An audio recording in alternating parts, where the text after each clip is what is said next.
Boa tarde novamente. Espero que tenhamos todos vindo com um pouco mais ainda mais de energia para este segundo bloco deste primeiro dia do Congresso da Sports Embassy, Your Future. Vamos ter neste painel três personalidades diferentes, mas que têm em comum, têm algo de ligação. Um deles foi protagonista de um marco que nos orgulhou a todos, portugueses, com a conquista e a realização de um sonho, tal como disse o Jorge Pina, não é?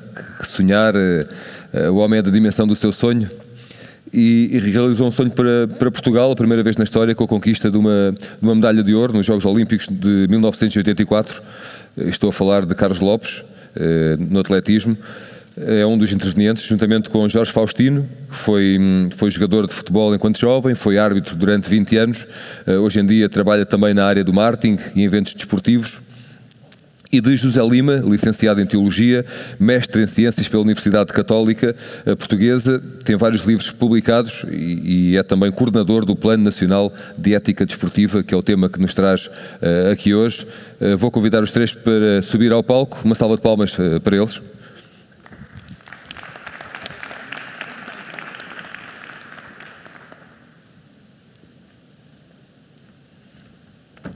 Boa tarde, bem-vindos. Boa tarde. Faça favor.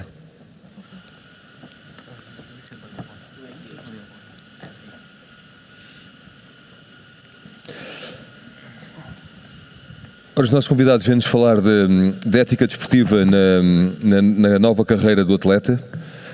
Talvez começasse por José Lima, que é coordenador do Plano Nacional de Ética Desportiva, e perguntar, sendo que o desporto, a ética, é um dos principais polos em qualquer desporto, em qualquer modalidade, perguntava se eles são transferidos para a vida enquanto pessoa, para as suas famílias, para a sua vida em diante, até que ponto é que pode passar também para as novas atividades profissionais depois de concluir a carreira? Muito boa tarde e obrigado pelo convite e também parabéns pela organização deste evento. E antes de responder, gostava porque também é de ética que estamos aqui a falar agora, de remeter e deixar-vos aqui uma ideia de um filme que penso que todos nós vimos, que é a Lista de Schindler, em que há uma cena iconográfica interessante, isto a propósito de, muitas vezes nós criamos expectativas, criarmos eventos e depois há pouca gente, e nomeadamente na ética, nestes temas da ética e da educação, que é este congresso retrata um bocadinho a ideia do desporto para a educação, e realmente a ética muitas vezes não vende, a educação muitas vezes não vende, o que vende são os resultados, são o estrelato, e deixa-me recordar uma cena desse filme para um bocadinho explicar esta ideia de que não devemos desistir. Basicamente é isto. Em que há aquele oficial nazi que está no campo de concentração, em sua casa, e com uma carabina mata vários presos, no seu entender, e ele vira-se para o Schindler e disse: "Vês, Schindler, eu tenho o poder de matar quem quiser." E o Schindler diz: "Não, tu não tens poder. O poder é termos todas as razões para matar e não matarmos." E eu chamo esta cena por isto, é que nós temos, quando tratamos destes temas da educação do desporto, da ética do desporto, digamos, temos todas as razões para não acreditar, porque normalmente o desporto muitas vezes dá-nos imagens, factos pouco éticos, e só nos dá muitas vezes, digamos assim, razões para não acreditar. Mas a ética, no fundo, é um acreditar nos valores intrínsecos ao desporto, nomeadamente a ética desportiva. E, portanto, temos as razões todas para não acreditar, mas devemos acreditar. E por isso louvo e incentivo a organização a não desistir digamos assim, a concretizar mais eventos deste tipo, porque basta olhar só para as pessoas que participam neste evento para ver que realmente é um evento que transmite valor. Relativamente à sua pergunta, é óbvio que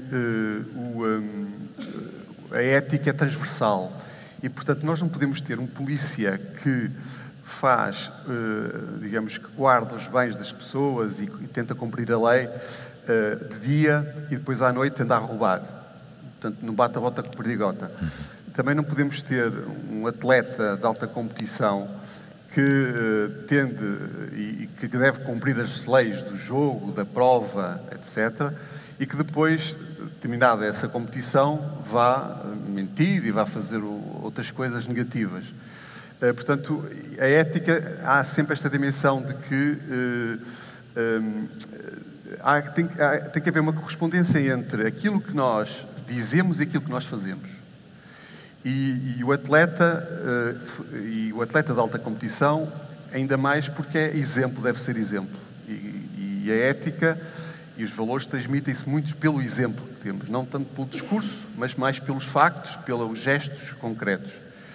E, portanto, sem dúvida que o atleta, o agente desportivo, não só tem que, digamos, ser exemplo na sua atividade desportiva, também como na sua atividade profissional, particular, familiar, porque tem que haver essa adequação entre o ser e o viver, entre o dizer e o fazer.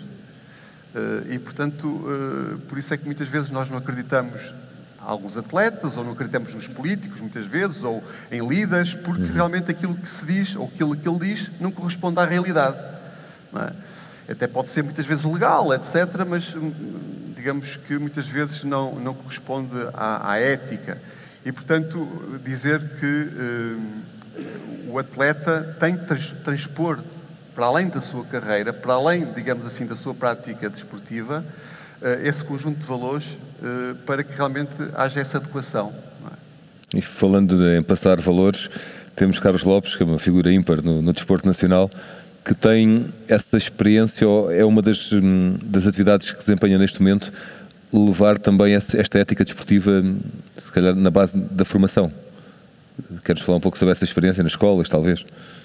Bom, eu aderi à ética porque entendo, pela minha maneira de estar na vida, da forma como estive no desporto, o sentimento como eu vivo o desporto, o sentimento como eu aceito as regras do jogo. Eu penso que tenho que passar esta mensagem aos mais jovens, porque se eu não passar esta mensagem, eu não estou a ser minimamente correto com aquilo que eu penso, o que é o desporto.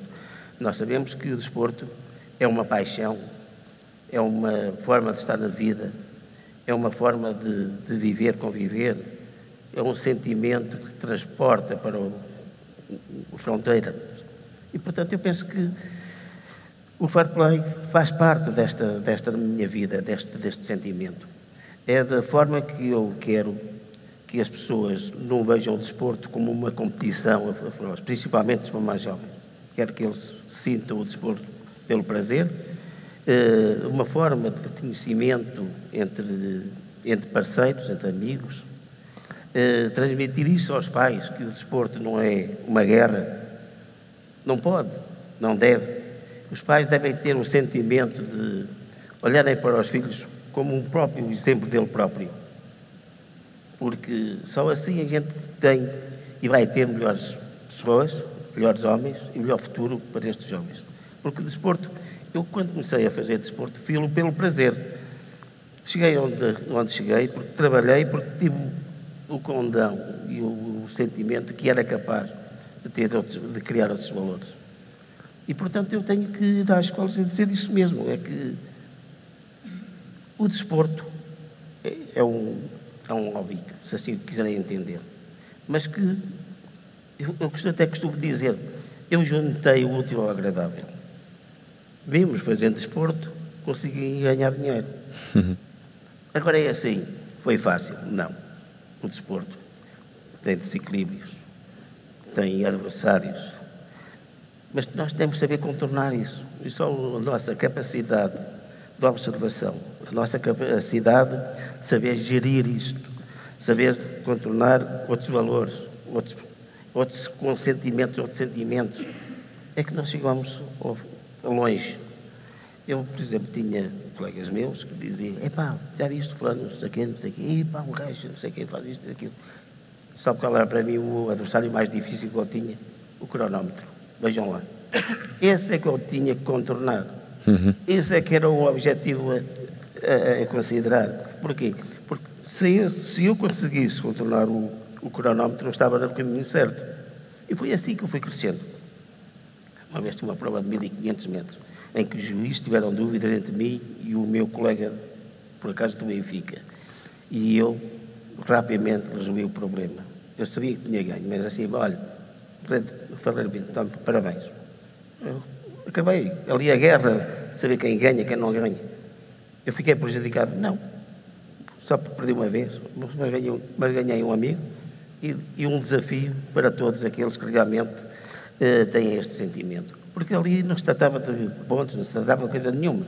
Tratava-se sim de uma amizade e de fazer mais uma competição. E portanto eu corri para bater o recorde pessoal. Bati. Ótimo. E eu fiquei feliz. Portanto, eu penso que o fair play é isto mesmo. É as pessoas terem o sentimento e os pais têm que ter esse sentimento para realmente criarem nos filhos, criarem a imagem de um bom desporto, um desporto com coragem, com determinação, e que não é em jovens que se ganham campeonatos, é quando eles são crescidos. Eu continuo a dizer que alguns jovens, alguns pais de alguns jovens que eu tenho, e eu digo, é meu amigo, o atleta não é quando é menino de 12, 13, 14, 15 anos, isso não conta para nada. É bonito, é bom, são os maiores, epá, mas isso só não chega. Eu quero que ele seja bom, é que ele não tiver 21 anos, ou 22, ou 23, ou 24. Porquê? Porque aí há outro sentimento, e aí é que é realmente a mais verdade desportiva. E que eles crescem com outros olhos, de ver o que é o desporto, e também crescem com o sentimento de assim, eu sei o que é que quero para o futuro. Bem, o Carlos continua ligado a passar a mensagem também nas escolas. Também Jorge Faustino, julgo, já terminou a carreira? Estava há pouco a dizer que não, apesar de jovem, daí a minha dúvida. Mas uma das questões é como é que, e sendo, continua ligado ao desporto, como é que, passando agora na transição de passar, transportar depois para a fase profissional fora da competição em que estava envolvido, na altura como árbitro, como é que se mantém se bem que como árbitro também o fair play, a ética, como é que se mantém o ator desportivo numa fase depois profissional integrado na sociedade, fora do desporto? Ou fora do desporto, mas dentro dele, com ele dentro de nós, digamos assim. Sim. Bem, antes de mais, também mais uma vez agradecer o convite e antes de ir à resposta, o Dr. Emanuel Medeiros há pouco já falou do alpinista, já se falou aqui da lista de Schindler.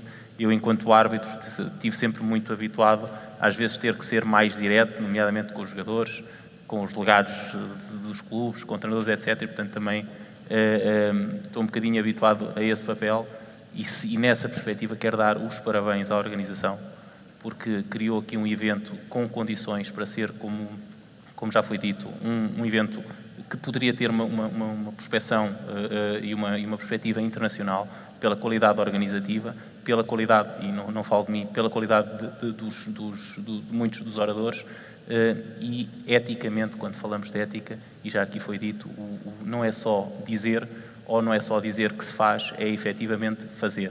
E, portanto, naturalmente que todos os que estão presentes abrilhantam este evento, fazem falta mais pessoas e se calhar fez falta outro tipo de apoios, porque dar um carimbo ou dar um logotipo ou dar o nome como estando a receber é pouco para um evento desta categoria. Portanto, indo agora para a questão desta transição, eu dava um passo atrás, que é, quando estamos a falar de ética, quando estamos a falar de transições, de etapas de transição, há uma etapa de transição, eu tive a oportunidade de estar numa conferência, já abordarei essa questão, uma etapa de transição, aliás, uma transição anterior, que é quando somos jovens e quando começamos a ser minados um pouco por uma série de situações envolventes e de contextos da sociedade.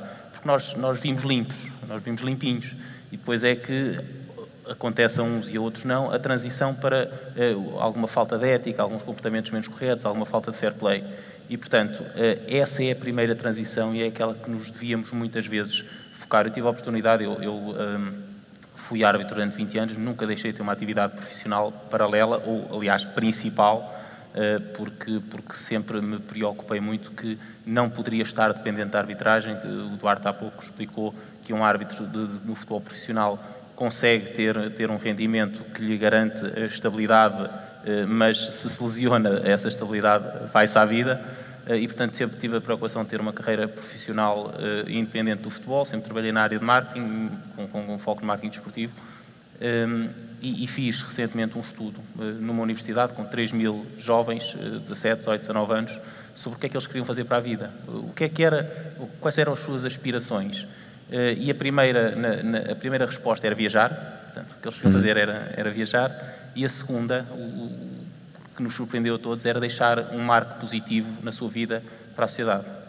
E, portanto, quando eu falo desta transição, se calhar se lhes perguntarem daqui a 5 anos ou a 10, a segunda já vai ser outra. E é este o desafio da sociedade, é não transformar e não fazer com que percamos este objetivo de sermos íntegros, de termos ética naquilo que fazermos e de fazermos coisas boas. E, portanto, na fase em que deixamos de ser atletas e em que conseguimos, durante a nossa vida de atletas, manter uma visão ética da nossa atividade, porque eu, enquanto árbitro, e nós, enquanto árbitros, depois também temos outra coisa, que é, tal como a mulher de César, não podemos apenas ser, temos que o parecer. E, portanto, eu sempre tive a pressão, porque os árbitros, à partida, são corruptos. Portanto, também já aqui foi dito, quando vemos um árbitro, já sabemos, como os políticos, à partida, são os bandidos que nos andam a enganar, os árbitros, à partida, são os bandidos que nos vêm roubar. E, portanto, nós temos que fazer o caminho para conseguir quase provar que somos inocentes, quando deveríamos ser inocentes à partida. E, portanto, nessa perspectiva, temos que parecer para além de ser. E o facto de estarmos tão preocupados em parecer e de o sermos, porque se apenas parecermos e não o formos, rapidamente seremos apanhados, faz com que depois, numa fase posterior em que deixamos de estar tão focados na arbitragem e passamos a estar mais focados na nossa vida profissional, e era por aí a pergunta, já está dentro de nós. E a partir do momento em que algo está dentro de nós, seja bom, seja mau, é difícil nós começarmos a ir por outros caminhos. E, portanto, o desporto que me forçou a mim pessoalmente, e acho que força muitas pessoas e muitos jovens, muitos atletas, a olharem para a vida com fair play, com respeito pelo adversário, com respeito pelo oponente, faz com que, quando saiamos, quando estamos já numa outra atividade, também quando estamos num concurso, e agora falando da minha atividade profissional, quando estamos num concurso para ganhar uma conta, eu estou numa agência de publicidade, para ganhar uma conta, podemos preocupar-nos em fazer um bom trabalho e fazer 2 ou 3 telefonemas para ver se ganhamos o concurso, ou então querer ganhar efetivamente um concurso, fazer um bom trabalho, apresentá-lo bem e esperar que as coisas aconteçam.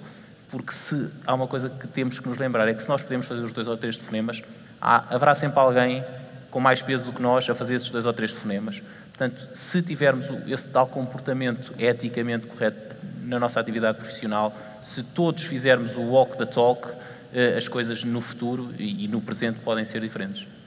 Bem, aproveitando o facto de ter aqui também José Lima como coordenador do Plano Nacional de Ética Desportiva, sei que há várias medidas, tendo em vista o fair play, que são desenvolvidas. Quais são em traços gerais, para nos explicar, ou quais são as que considera mais importantes? Antes disso, dizer que estes 2 senhores que estão aqui, o Carlos e o Jorge, são 2 embaixadores do Plano Nacional de Ética do Desporto. Há ali outro senhor que está ali, que é Luís Séneca também.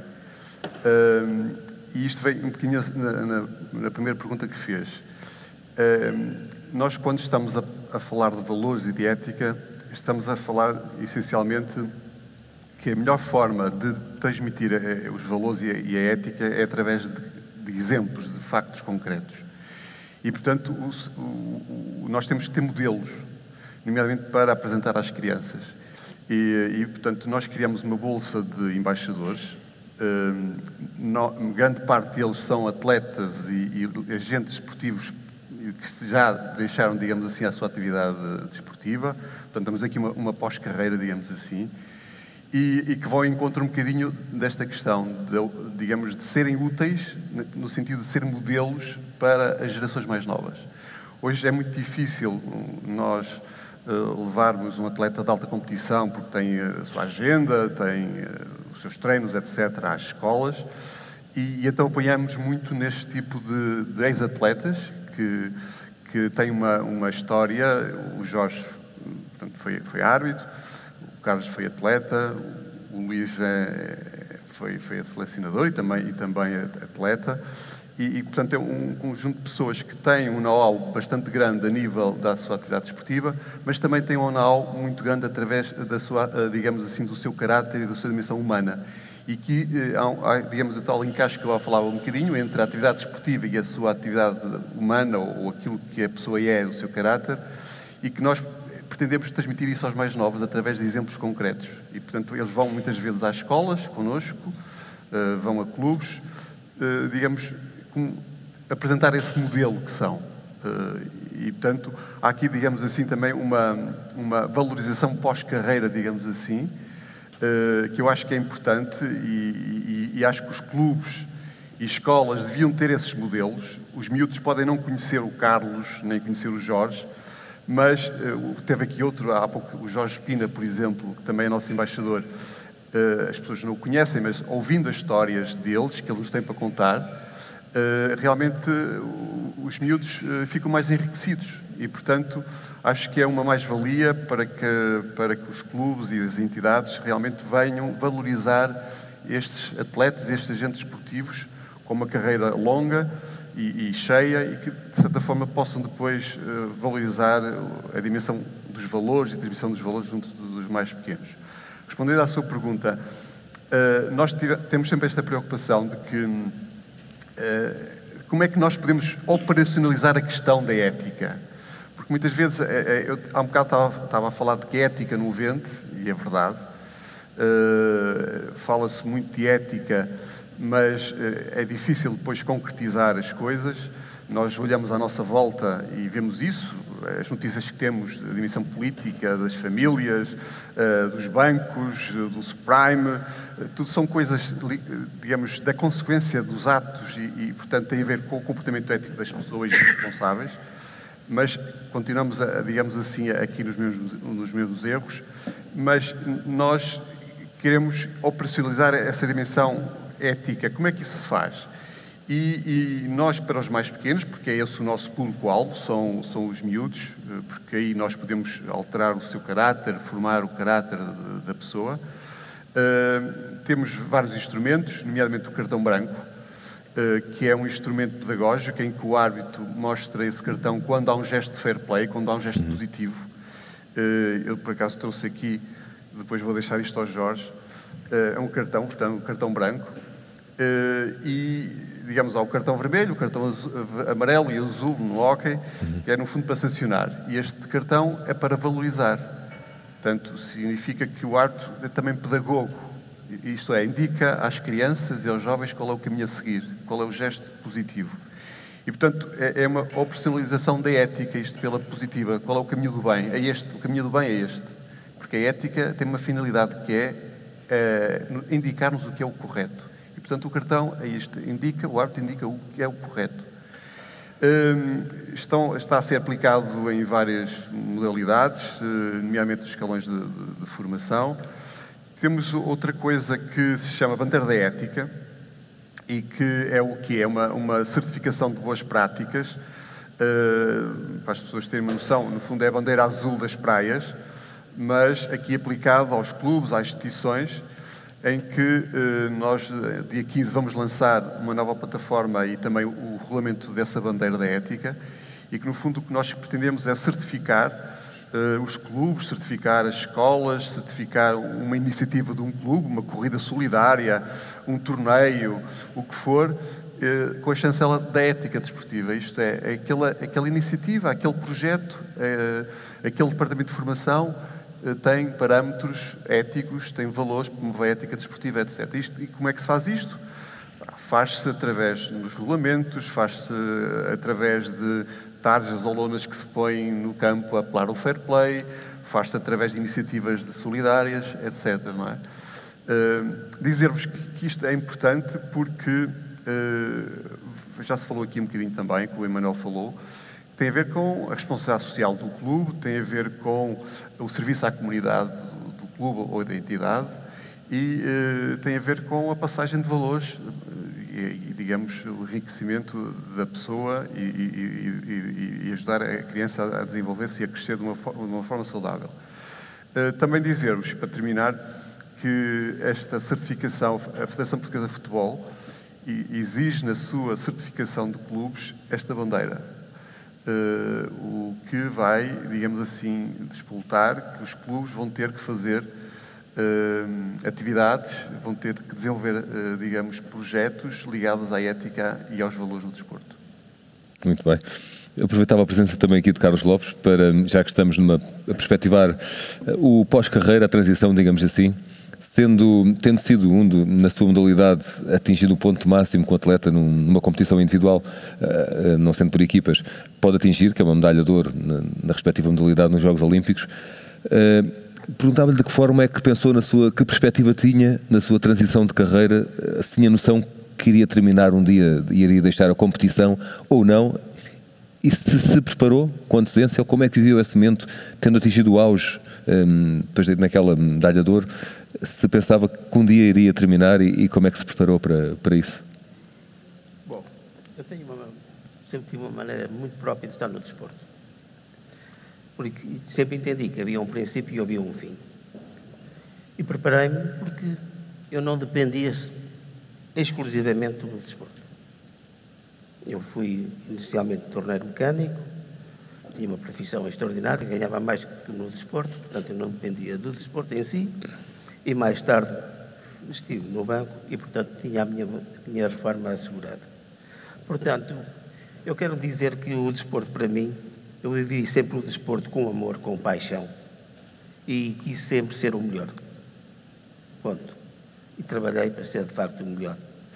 E tive a sorte, felizmente, no Sporting, ter atletas extraordinários, como o Mamed, o Nicete Simões, o Carlos Cabral, entre outros, e que me ajudaram a ser eu mais forte, cada vez melhor.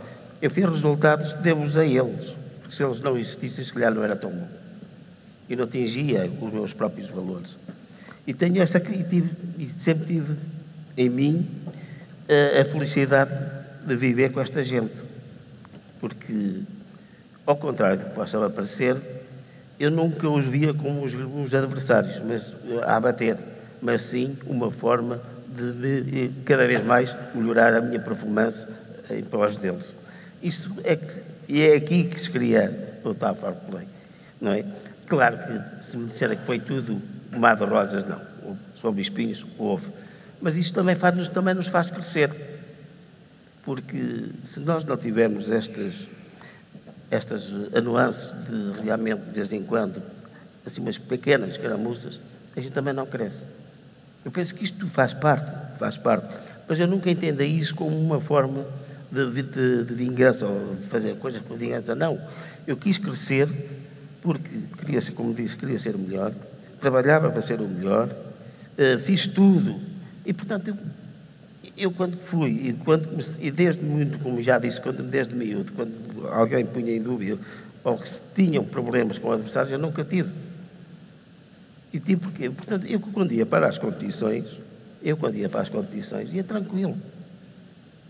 Não precisava. Porquê? Porque eu normalmente analisava a competição, o percurso, fazia a minha prova antecipada, e se tivesse que fazer a pequenas alterações eram situações pontuais.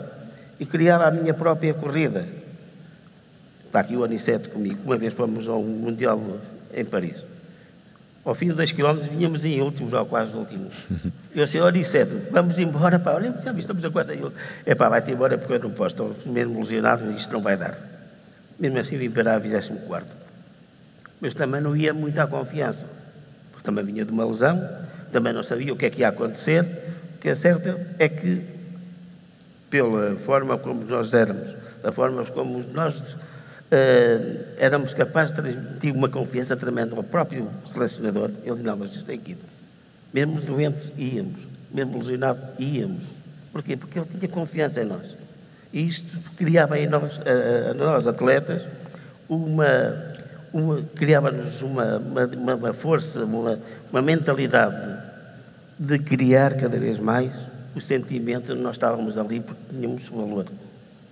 E esses valores criaram grandes resultados. Fizemos grandes resultados, fizemos coisas imprevisíveis. Naquela altura em que nada fazia prever, em que ninguém acreditava em nós. Nós conseguimos fazer coisas quase milagrosas.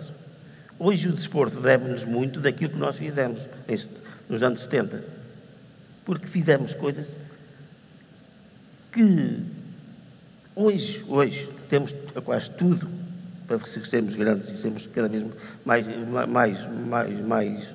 mais dinâmicos, ter melhores resultados. Antigamente não havia nada. Era quase uma auto-criação, por nós próprios. Nós lutávamos uns com os outros como se aquilo fosse o último dia. E foi assim que a gente fez grandes atletas e fez grandes resultados. Criámos uma ambição tremenda entre todos. Agora, também tínhamos uma pessoa chamada professor Ministro Pereira, que também nos fazia acreditar. E que fazia de nós, fez com que nós acreditássemos, fez acreditar toda a gente que era possível.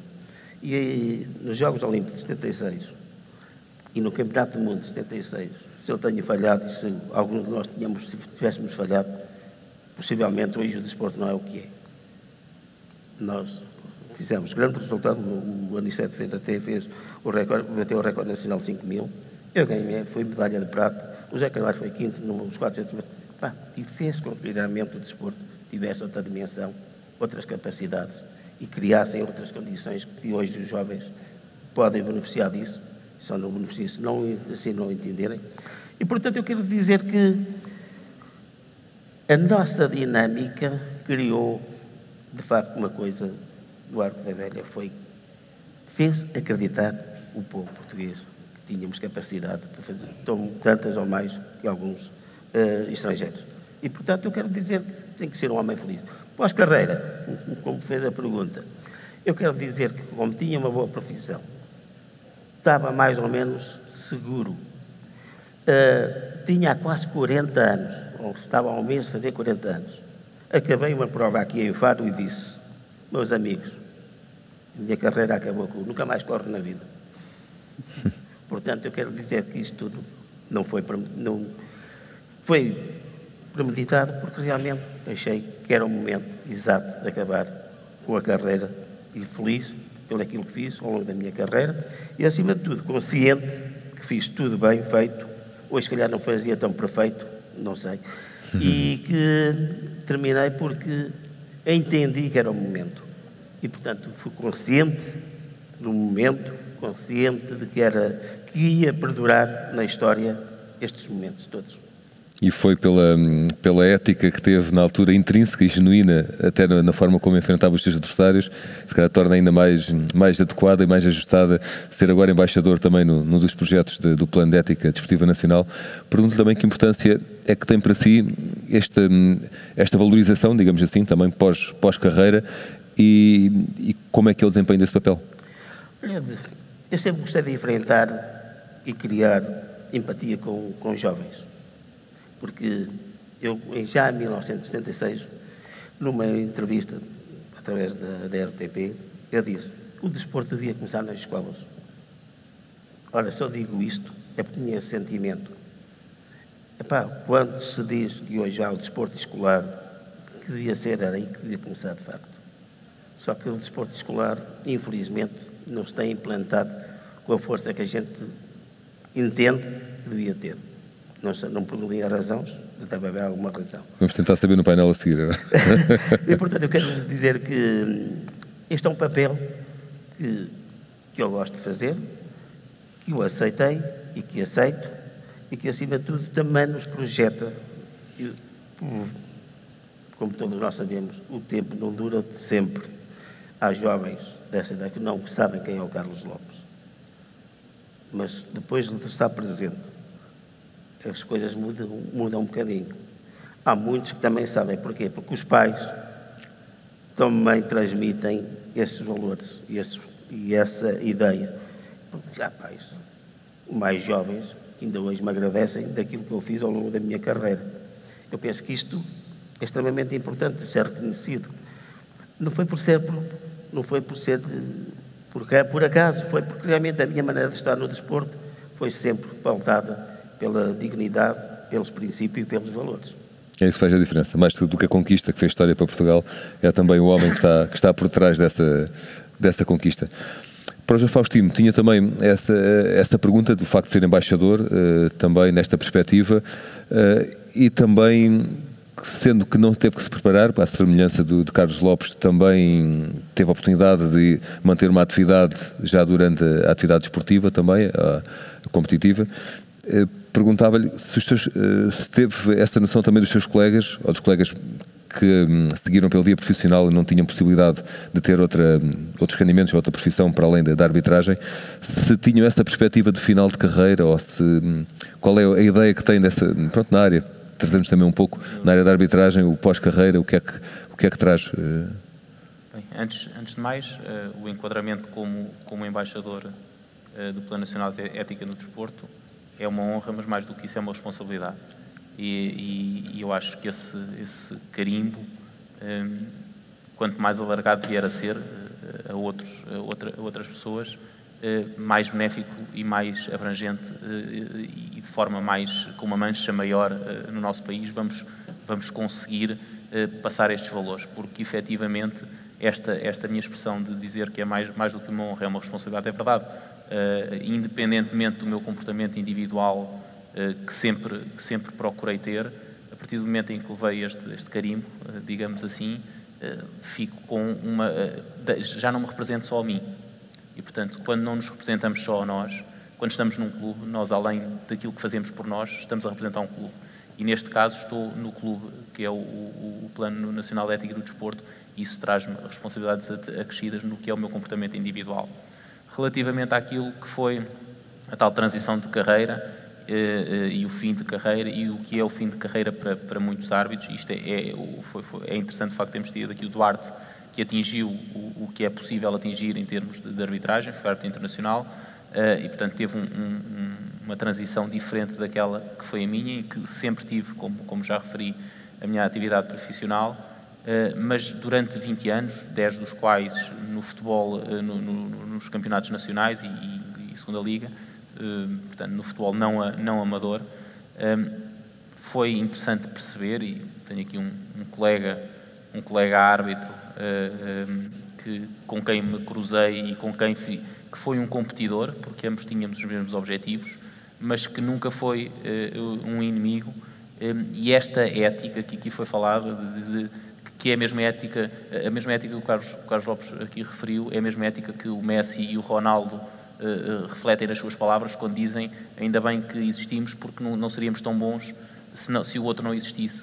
E é esta forma de pensar, que nem todos, sublinho, lá está, nem tudo dentro da nossa casa de arbitragem está bem, ou aliás há muita coisa naturalmente que está mal, mas esta ética de eu tenho que ser melhor do que tu, não é tu é que tens que ser pior do que eu, para eu poder estar mais acima, é algo que nos leva por um caminho e que nos ajuda a construir um percurso, sendo que em Portugal a pirâmide da arbitragem, temos 22 árbitros no futebol profissional, e depois temos 2.000 e tal por aí abaixo. O Duarte falou há pouco em 4.000, mas acho que esses números já estão um bocadinho, infelizmente, desatualizados. São menos, no futebol são muito menos, são mais reduzidos. E o que acontece em termos de progressão e de fim de carreira dos árbitros que não atingem o futebol profissional é que a arbitragem é um complemento interessante, e assuma-se no futebol nacional, é um complemento interessante àquilo que é o rendimento do árbitro. E muitas vezes o que acontece é que muitos de nós habituam-se a um nível de vida porque têm o seu rendimento de emprego e o seu rendimento do futebol a um nível de vida, e depois não estão muitas vezes preparados para quando descem de divisão para os distritais, ou quando aos 40 anos ou aos 45 acaba a sua carreira. Portanto, tinham ali um complemento interessante financeiro, e há muitos de nós, muitos dos árbitros que atualmente estão nos quadros nacionais, em que a arbitragem não serve para viverem, mas ajuda muito, não estão a preparar-se, ou não se têm preparado, ou não se prepararam para essa fase de transição. E, portanto, acho que este projeto da Sports Embassy, que ajuda, procura alertar os atletas, e os árbitros também são atletas, para esta fase de transição, não se aplica só a quem está no desporto profissional, mas também acho que a muitos dos que estão no desporto não profissional e que daí obtêm rendimentos. Porquê? Por esta situação. Eu conheço infelizmente, muitos colegas meus que chegaram aos 45 e abandonaram, ou desceram de divisão, e a vida deles ficou muito complicada porque sempre se habituaram a um determinado nível que não é possível continuar a ter a partir do momento em que só têm os rendimentos do seu trabalho, porque também há muitos árbitros profissionais no futebol amador. Quero dizer com isto o quê? Que não é preciso termos não é preciso ter uma atividade profissionalizada em termos legais para nós nos dedicarmos de forma profissional. E o que hoje em dia um árbitro dos campeonatos nacionais tem que dedicar à arbitragem é quase uma exigência profissional, de treinos diários, de estudo diário, de presenças em ação de formações semanais, de jogos ao fim de semana e depois muitas vezes a meio da semana, porque há competições para os quais são chamados que acontecem durante a semana. E, portanto, um árbitro que tem um emprego e que tem a sua atividade, por exemplo, com a Federação Portuguesa de Futebol, muitas vezes descura, porque a paixão é o apitar, descura a sua carreira profissional, e ao descurar, naturalmente, não evolui da mesma forma, e no momento em que deixa de ter a paixão ativa, se calhar já tem 40 anos, já tem 45, já não vai conseguir tão facilmente progredir na carreira, dependendo naturalmente das áreas, e portanto isso trar-lhe-á grandes problemas ou alguns problemas no que é a gestão da sua vida. E portanto há ainda muito a fazer no capítulo da arbitragem para ajudar os árbitros e a forma como estes devem olhar para a sua carreira, para o seu pós-carreira, independentemente de serem árbitros do futebol profissional ou árbitros do futebol não profissional, isto é, dos campeonatos nacionais. Muito bem. E o que ele acabou de dizer, o Jorge, é importante. Eu penso que cada vez mais, e aqui já foi dito, há essa consciencialização do pós-carreira e a preparação do pós-carreira. Aliás, hoje os atletas, muitos deles até têm cursos superiores e essa consciencialização. Mas dizer que o Plano Nacional de Ética do Desporto tem um prémio, que é o Prémio de Ética no Desporto, que é atribuído todos os anos na Gala do Desporto de Portugal, da Confederação do Desporto de Portugal. E em 2018, portanto a última gala, atribuímos ao Tarantini, que é um atleta, um jogador do Rio Ave, que tem precisamente um projeto, a minha causa, que é, digamos, alertar os atletas, não só do futebol, mas de outras modalidades, para o pós-carreira. E, portanto, nós atribuímos esse prémio precisamente por esse trabalho que ele faz, em prol da educação, em prol digamos, da prevenção, digamos assim. E, portanto, esta ideia de que há cada vez mais essa consciencialização de que há que preparar o futuro no presente, não é? Essa era a questão que eu ia colocar, porque falámos do Tarantini, que também jogou aqui em Portimão, foi um atleta que jogou aqui no Portimonense. Ia perguntar também se no Plano Nacional de Ética no Desporto, se para além desta iniciativa valorizadora, não só para os ex-atletas, mas também para a sociedade ou comunidades onde está inserida, se tem algumas iniciativas para o atleta enquanto na sua carreira, independentemente da fase, a meio da carreira, no final. O nosso público-alvo são as crianças e jovens. Portanto, como eu disse há um bocadinho, a nossa perspectiva é preventiva, é educativa. Portanto, não temos, digamos, não temos missão de intervenção direta, legislativa ou disciplinar. Portanto, a nossa intervenção é educativa e preventiva e, portanto, por isso é que o nosso público-alvo são as crianças e, no fundo, estes modelos de ex-atletas servem para essa função, não é? De passar modelos, de passar histórias valorativas para que os miúdos possam vivenciar esses valores através das histórias concretas. Nesse sentido não temos assim nada em concreto. Temos uma rúbrica no Record que às vezes pedimos a ex-atletas que escrevam a contar um bocadinho histórias positivas que tenham de fair play, a relatar um bocadinho aquilo que fizeram do ponto de vista positivo. Também é uma rúbrica que, no mesmo molde que passa também na Antena 1, que é Move por Valores, na tarde desportiva de domingo. Por exemplo, este próximo domingo da Antena 1, a tarde desportiva, vai passar uma rúbrica precisamente tem a ver com o movimento que este evento está também ligado, que é aquele movimento, digamos, o desporto ao serviço da paz e do desenvolvimento, e vai passar, a rúbrica vai ter esse tema, e portanto às vezes nessa rúbrica passamos também testemunhos de atletas e árbitros. O Jorge Coroato esteve há pouco tempo no Jornal do Record nesta rúbrica, com o cartão branco. E portanto que é um bocadinho... Jorge Sousa, peço desculpa. O Jorge Sousa esteve com o cartão branco há pouco tempo no Jornal do Record. Exatamente. Fez um artigo sobre o cartão branco no Record. Exatamente. Resta-me agradecer a vossa presença aqui. Julgo que a organização tem uma pequena recordação para os três. Foi um gosto termos estado aqui à conversa, falar um pouco sobre a ética desportiva, não só durante a carreira, mas também no pós-carreira e para a comunidade e os vossos serviços. Muito obrigado. Obrigado. Obrigado. Jorge, vai ser para ti. Obrigado. Olha. Aí está. Posso oferecer esta organização? Podes mostrar, não é oferecer. Aqui está, é mostrar e oferecer.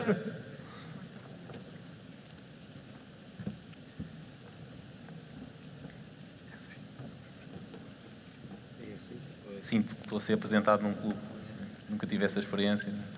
Nós zangavam sempre connosco. Muito obrigado.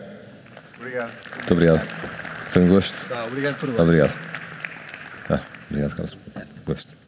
Tchau, Jorge. Obrigado.